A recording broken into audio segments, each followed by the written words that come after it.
غین و ریح سال چون گذشت از سال، بوالعجب کار و بار می بینم. الف ها میم و دال می خوانم، نام آن نامدار می بینم. مهدی وقت و عیسی دوران، ہر دورا شہ سوار می بینم. 1894 عیسوی کا سال نہ صرف جماعت احمدیہ کی تاریخ میں بلکہ عالم اسلام اور ساری دنیا کی تاریخ میں ہمیشہ یاد رکھا جائے گا، کیونکہ اس سال ایک ایسا عالمی نشان آسمان پر ظاہر ہوا جس کی خبر 1400 سال پہلے بانی اسلام حضرت محمد مصطفیٰ صلی اللہ علیہ وسلم نے دی تھی، جس کے انتظار میں اہل زمین کی نظریں صدیوں سے آسمان کی طرف لگی ہوئی تھیں۔ اس نشان کی خاص بات جو اسے دوسرے نشانوں سے ممتاز بناتی ہے وہ یہ ہے کہ آج تک تاریخ عالم میں یہ نشان کسی معمور من اللہ کے لیے ظاہر نہیں ہوا، یعنی کسوف و خسوف کا عظیم نشان۔ گرہن کیا ہے؟ گرہن سے مراد ایسا چاند یا سورج ہے جس پر یا تو مکمل طور پر اندھیرا چھا جائے یا اس کا کچھ حصہ تاریک ہو جائے۔ جیسا کہ ہم جانتے ہیں کہ چاند زمین کے گرد گردش کرتا ہے اور زمین اور چاند دونوں سورج کے گرد گھومتے ہیں۔ جب زمین گردش کرتے ہوئے چاند اور سورج کے درمیان آ جاتی ہے، جس کی وجہ سے سورج کی روشنی چاند تک نہیں پہنچ پاتی، اس وجہ سے چاند گرہن ہوتا ہے۔ اور اسی طرح جب چاند گردش کرتے ہوئے سورج اور زمین کے درمیان آ جاتا ہے، اس وقت سورج کی روشنی زمین تک نہیں پہنچ پاتی، اسے سورج گرہن کہتے ہیں۔ چاند گرہن کی 3 اقسام ہیں: ٹوٹل اکلپس یعنی مکمل چاند گرہن، زمین کا سایہ جس جگہ بہت گہرا ہو اور چاند اس جگہ سے گزرے تو اسے مکمل چاند گرہن لگے گا۔ پارشل اکلپس، جب چاند زمین کے ہلکے سائے کے کسی حصے میں سے گزرے اور پھر اس کا کچھ حصہ زمین کے گہرے سائے میں سے بھی گزرے تو چاند کو جزوی گرہن لگتا ہے۔ پینمبرل اکلپس، جب چاند زمین کے صرف ہلکے سائے سے گزرے تو ایسا گرہن پینمبرل کہلاتا ہے۔ یہ بہت ہی خفیف قسم کا گرہن ہوتا ہے۔ سورج گرہن کی 4 اقسام ہیں۔ ٹوٹل اکلپس، زمین کا وہ حصہ جہاں چاند کا سایہ گہرا ہو وہاں سے مکمل سورج گرہن نظر آتا ہے۔ پارشل اکلپس، زمین کا وہ حصہ جہاں چاند کا سایہ ہلکا ہو وہاں سے جزوی گرہن نظر آتا ہے۔ اینیولر اکلپس، سورج کا ایک گرہن ایسا بھی ہوتا ہے جب چاند سورج کے بالکل درمیان میں آ جاتا ہے، اسے اینیولر گرہن کہتے ہیں۔ اینیولر ٹوٹل اکلپس، یہ سورج گرہن کی نایاب قسم ہے جس میں چاند کا سایہ اور سورج کا سائز بالکل برابر ہوتے ہیں۔ حضرت اقدس مرزا غلام احمد قادیانی علیہ السلام کے زمانے میں اسی قسم کا سورج گرہن ہوا تھا۔ ہیئت دان مہینے کی ابتدا نیو مون سے یعنی نئے چاند سے کرتے ہیں، جبکہ سورج اور چاند کے لانگیچیوڈ ایک ہوتے ہیں۔ اس وقت چاند بالکل نظر نہیں آتا، لیکن قمری مہینے کی ابتدا اس وقت سے ہوتی ہے جب چاند اس قدر بڑا ہو جاتا ہے کہ وہ نظر آ سکتا ہے۔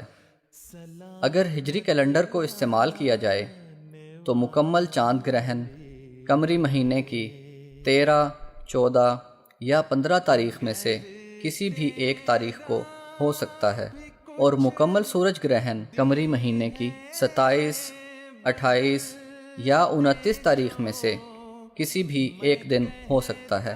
علم ہیئت کے ماہرین نے بڑی لمبی تحقیقات کے بعد بتایا ہے کہ مکمل گرہن ان تاریخوں کے علاوہ کبھی نہیں ہوتے۔ امام مہدی کے ظہور کی علامات میں سے ایک علامت چاند اور سورج کو گرہن لگنا بھی تھا۔ سنن دارقطنی میں امام محمد باقر رحمۃ اللہ علیہ فرماتے ہیں: ان لمہدینا آیتین لم تکونا منذ خلق السماوات والارض تنكسف القمر لأول ليلة من رمضان وتنكسف الشمس في النصف منه ولم تكونا منذ خلق الله السماوات والأرض۔ یقیناً ہمارے مہدی کے لیے دو نشان ہیں کہ جب سے زمین و آسمان پیدا ہوئے ہیں ظاہر نہیں ہوئے۔ رمضان کے مہینے میں چاند کا گرہن اس کی اول رات میں ہوگا اور سورج کا گرہن اس کے دنوں میں سے بیچ کے دن میں ہوگا۔ یہ دونوں نشان اس وقت سے کبھی ظہور پذیر نہیں ہوئے جب سے اللہ تعالیٰ نے زمین و آسمان کو پیدا کیا ہے۔ اس حدیث سے یہ علم ہوتا ہے کہ رمضان کا مہینہ ہوگا اور چاند گرہن کی راتوں میں سے پہلی رات یعنی 13 رمضان کو چاند کو گرہن لگے گا اور سورج گرہن کی تاریخوں میں سے درمیانی تاریخ یعنی 28 رمضان کو سورج کو گرہن لگے گا۔ مامور من اللہ کا موجود ہونا، مامور من اللہ کا شریعت محمدیہ کا پابند ہونا اور مامور من اللہ کا اس نشان کو اپنے دعوے کی تائید میں پیش کرنا۔ اس حدیث کی تائید میں کتب سابقہ کے شواہد بھی موجود ہیں۔ مثلا متی باب 24 میں آتا ہے اور فوراً ان دنوں کی مصیبت کے بعد سورج تاریک ہو جائے گا اور چاند اپنی روشنی نہ دے گا اور ستارے آسمان سے گریں گے۔ اسی طرح سکھ مذہب اور ہندو مذہب میں موجود پیش گوئیاں اور بزرگان امت کی گواہیاں اس حدیث کی تائید میں موجود ہیں۔ حضرت شیخ نعمت اللہ ولی رحمہ اللہ کا شمار ہندوستان کے ولیوں میں ہوتا ہے۔ آپ نے مہدی موعود کی علامت کا ذکر اپنے دیوان میں کیا ہے۔ قدرت کردگار می بینم، حالت روزگار می بینم. از نجوم این سخن نمی گویم، بلکه از کردگار می بینم. ماه را روسیا می نگرم، مهر را دلفگار می بینم. حضور صلی اللہ علیہ وسلم کے اس قول اور کتب سابقہ میں موجود اس پیشگوئی کی تصدیق اللہ تعالیٰ نے قرآن کریم میں بھی بیان فرمائی ہے۔ 14ویں صدی کے دوران اس نشان آسمانی کو دیکھنے کی تمنا اور طلب و جستجو مسلسل پرورش پاتی رہی۔ اس فضا میں جب حضرت مرزا غلام احمد قادیانی علیہ السلام نے مہدویت کا دعویٰ فرمایا تو ہر طرف سے اس نشان کے دکھائے جانے کا مطالبہ ہونے لگا اور خطوط بھی آنے لگے، تو حضور نے خدا سے بار بار دعا کی کہ وہ آپ کو ایسے نشان عطا فرمائے جس سے آپ کی صداقت ساری دنیا پر ظاہر ہو جائے۔ چنانچہ حضور علیہ السلام نے اپنی کتاب نور الحق حصہ اول کے آخر میں عربی زبان میں دعا کی، جس کا اردو ترجمہ یہ ہے: اے خدا، کیا میں تیری طرف سے نہیں؟ اس وقت لعنت و تکفیر کی کثرت ہو گئی، فافتح بیننا بالحق وانت خیر الفاتحین۔ اے خدا، تو آسمان سے میرے لیے نصرت نازل فرما اور مصیبت کے وقت اپنے بندے کی مدد کے لیے آ۔ میں کمزوروں اور ذلیلوں کی طرح ہو گیا اور قوم نے مجھے دھتکار دیا اور مورد ملامت بنایا، پس تو میری ایسی نصرت فرما جیسی تو نے اپنے رسول مقبول صلی اللہ علیہ وسلم کی بدر کے دن فرمائی۔ اس دعا پر بمشکل 1 ماہ گزرا ہوگا کہ اللہ تعالیٰ نے آپ کی یہ دعا قبول فرمائی۔ چنانچہ پیشگوئیوں کے عین مطابق 1311 ہجری بمطابق 1894 عیسوی میں تمام شرائط کے ساتھ سورج اور چاند گرہن کا نشان ظہور پذیر ہوا، اور اس وقت رمضان کا مہینہ تھا۔ گرہن کی راتوں میں سے پہلی رات یعنی 13 رمضان کو عیسوی کیلنڈر کے مطابق 21 مارچ 1894 عیسوی بروز بدھ چاند گرہن کا ظہور ہوا، اور گرہن کی تاریخوں میں سے درمیانی تاریخ یعنی 28 رمضان کو عیسوی کیلنڈر کے مطابق 6 اپریل 1894 عیسوی بروز جمعہ سورج گرہن کا ظہور ہوا۔ مامور من اللہ حضرت مرزا غلام احمد قادیانی علیہ السلام موجود تھے اور آپ شریعت محمدیہ کے پابند تھے، اور حضرت مسیح موعود علیہ السلام نے اس نشان کو اپنے دعوے کی تائید میں پیش بھی کیا۔ وہ بزم وقت میں اس ستم کے نت سے آیا تھا کہ چاند اور یہ سورج نقیب تھے اس کے، کہ چاند اور یہ سورج نقیب تھے۔ اگلے سال 1895 عیسوی میں یہ گرہن انہی شرائط کے مطابق دنیا کے مغربی ملکوں یعنی یورپ اور امریکہ میں ظاہر ہوئے، اور اس دوسری دفعہ گرہن کا اشارہ بھی ایک حدیث میں ملتا ہے، ان الشمس تنکسف مرتین فی رمضان۔ یہ آسمانی نشان اس وقت کے کتب و رسائل میں بھی شائع ہوا۔ The Civil Military Gazette published on 7th April 1894 that the eclipse was perfectly observed at Lahore yesterday between 7:30 a.m. and 9:30 a.m. While it lasted, the sunlight was so much reduced as to remind one of the pleasant sunshine of an English summer's day. George Chambers wrote about the fulfillment of this sign in his book, The Story of Eclipses.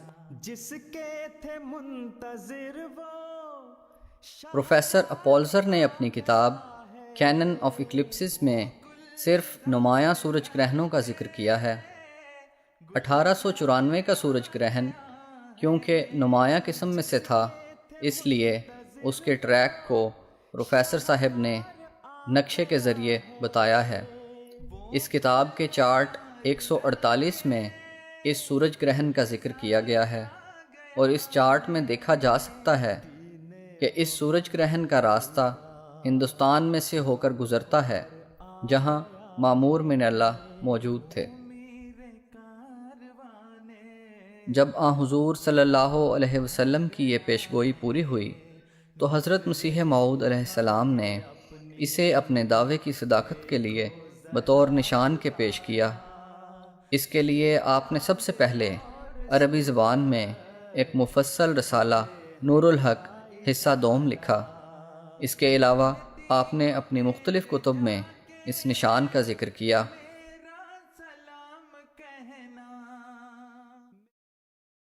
آپ فرماتے ہیں، مجھے اس خدا کی قسم ہے جس کے ہاتھ میں میری جان ہے کہ اس نے میری تصدیق کے لیے آسمان پر یہ نشان ظاہر کیا ہے، اور اس وقت ظاہر کیا ہے جب کہ مولویوں نے میرا نام دجال اور کذاب اور کافر بلکہ اکفر رکھا تھا۔ یہ وہی نشان ہے جس کی نسبت آج سے 20 برس پہلے براہین احمدیہ میں وعدہ دیا گیا تھا۔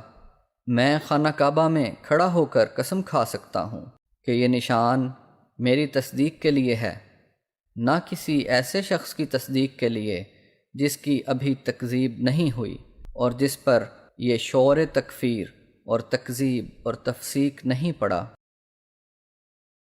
نیز آپ فرماتے ہیں، کوئی ثابت نہیں کر سکتا کہ مجھ سے پہلے کوئی اور بھی ایسا مدعی گزرا ہے جس کے دعوے کے وقت میں رمضان میں چاند اور سورج کا گرہن ہوا ہو، سو یہ ایک بڑا بھاری نشان ہے جو اللہ تعالیٰ نے آسمان سے ظاہر کیا۔ آپ فرماتے ہیں کہ پھر جان لو، یہ عربی میں ہے، اس کا ترجمہ بھی ساتھ ہوا ہے کہ پھر جان یعنی جان لو کہ خدا تعالیٰ نے میرے دل میں پھونکا کہ یہ خسوف اور کسوف جو رمضان میں ہوا ہے، یہ دو خوفناک نشان ہیں۔ اس چاند اور سورج گرہن جو رمضان میں لگا ہے، یہ دو خوفناک نشان ہیں جو ان کے ڈرانے کے لیے ظاہر ہوئے ہیں، جو شیطان کی پیروی کرتے ہیں۔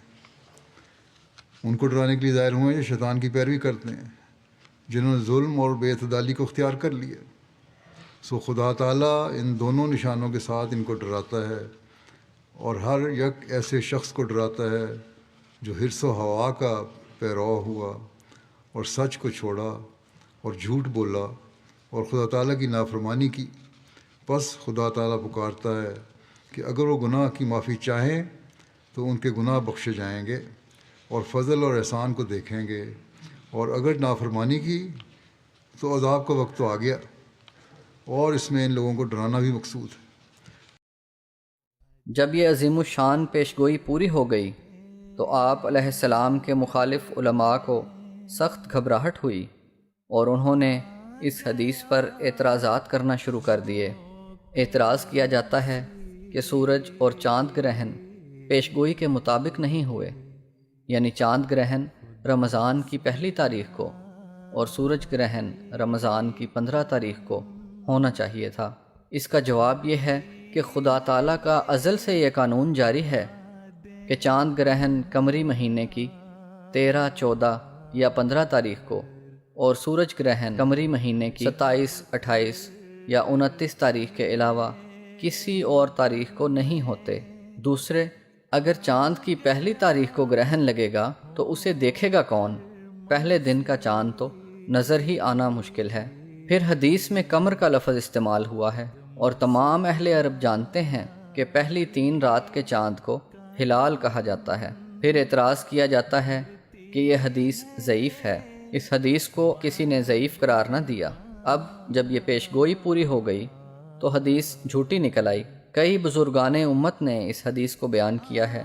اس کے علاوہ یہ حدیث اکمال الدین میں بھی ہے۔ پیشگوئی پوری ہو چکی ہے، اس کے بعد کسی محدث کی نہ تصدیق ضروری ہے نہ تکذیب، کیونکہ خدا تعالیٰ نے خود پیشگوئی کو پورا کر کے اپنے عمل سے اس کی تصدیق کر دی۔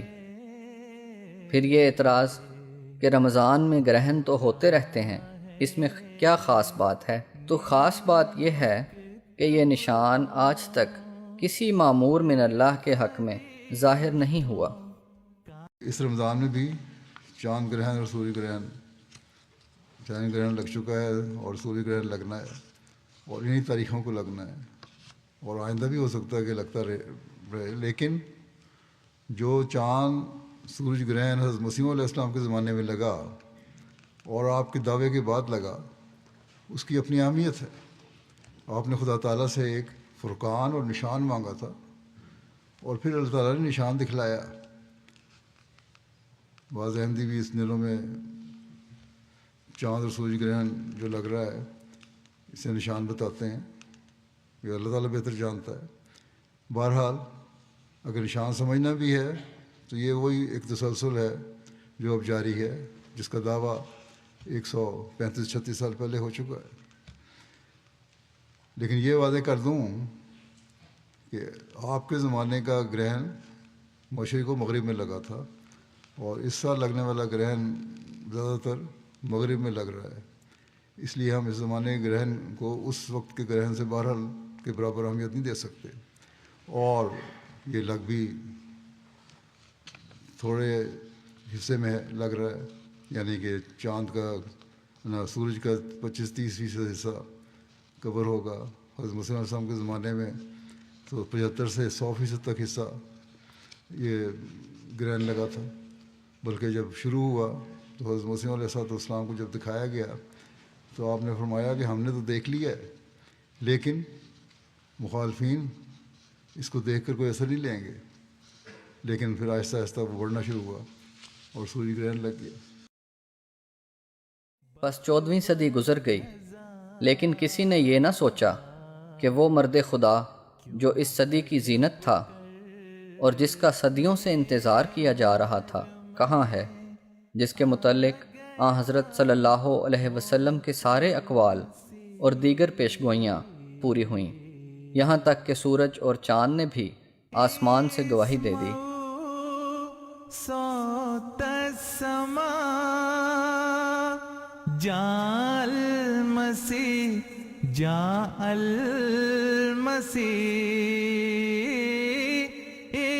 اسمعوا صوت السماء جاء المسیح جاء المسیح